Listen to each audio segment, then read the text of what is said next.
18 సంవత్సరాల వరకు కూడా వాళ్ళకందరికీ కూడా దీనికి మందులు టాబ్లెట్లు పంపిణీ కార్యక్రమం జరుగుతుంది. దీనికి గౌరవ మన మేయర్ గారు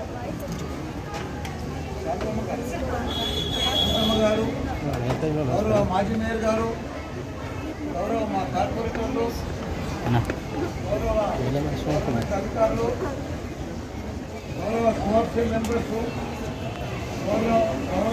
గౌరవ పార్టీ నాయకులు, ఇప్పుడే వస్తున్న గౌరవ మా డిప్యూటీ మేయరు ఎందురాయి. ఆ డిప్యూటీ మేయర్ గారు నీకోసం ప్రోగ్రామ్ మాత్రం గంట చెప్పాయి. నిమ్మడం కోసం నిన్నే ఉంటుంది. మేము అంత దూరంకెళ్ళి వచ్చిన నువ్వు మెడికల్ రాలేవా? మేయర్ గారు వచ్చారు, డిప్యూటీ మేయర్ గారు రాలేదు. ప్రోగ్రామ్ అంతా ఆపేసాము. గౌరవ మా డిప్యూటీ మేయర్ గారు, గౌరవ మా టీచర్లు, గౌరవ మా స్టూడెంట్స్కు, గౌరవ మా పత్రికా మిత్రులు, ప్రతి ఒక్కరికి కూడా పేరు పేరున నమస్కారం. ఏది ఏమైనా చాలా సంతోషం. జవహర్ నగర్ అంటే చాలా మంచిగా అభివృద్ధి జరిగింది. గత 10 సంవత్సరాల సంది కూడా జవహర్ నగర్ మంచి అభివృద్ధి చెందింది.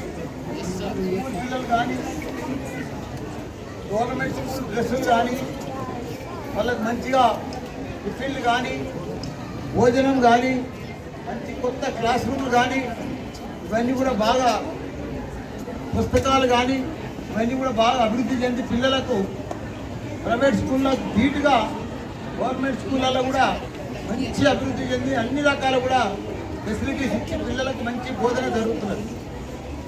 వీరు కూడా మంచి గేమ్స్ ఆడాలి, స్పోర్ట్స్ ఆడాలి, మంచి గ్రౌండ్స్ ఉన్నాయి, మంచిగా ఇంగ్లీష్ మీడియం మనకు ఇంగ్లీష్ మీడియంలో బోధన చేస్తున్నారు. మనం ఎంత చదువుకుంటే అంత గొప్పలం అవుతాం. ఆరోగ్యమే మహాభాగ్యం అన్నారు. హెల్త్ అనేది చాలా ఇంపార్టెంట్. హెల్త్ అనేది ఏదో 35 ఏళ్ళకో 45 ఏళ్ళకో అప్పుడు మార్పులు వస్తే కష్టమవుతుంది.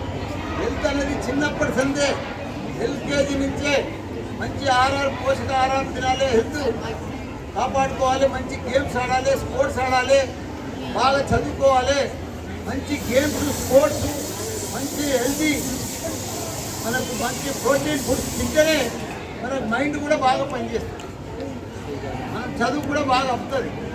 కాబట్టి వీరందరూ కూడా గవర్నమెంట్ అవన్నీ కూడా ఫెసిలిటీస్ కలిగించింది. కాబట్టి వీరందరూ కూడా బాగా చదువుకోవాలి.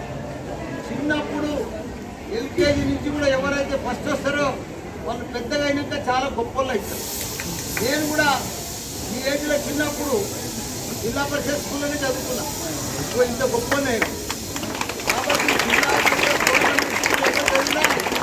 వాళ్ళందరూ గొప్పలు అవుతారు. మనకు ఏ స్కూల్లో చదివినా అది ముఖ్యం కాదు. నువ్వు ఎట్లా చదువుకున్నావు, ఫస్ట్ క్లాస్ వస్తున్నావా లేదా, స్పోర్ట్స్లో ఫస్ట్ ఉన్నావా లేదా, అదే ముఖ్యం, అదే ఇంపార్టెంట్. కాబట్టి మీరందరూ కూడా పట్టుబట్టాలి, ప్రయత్నం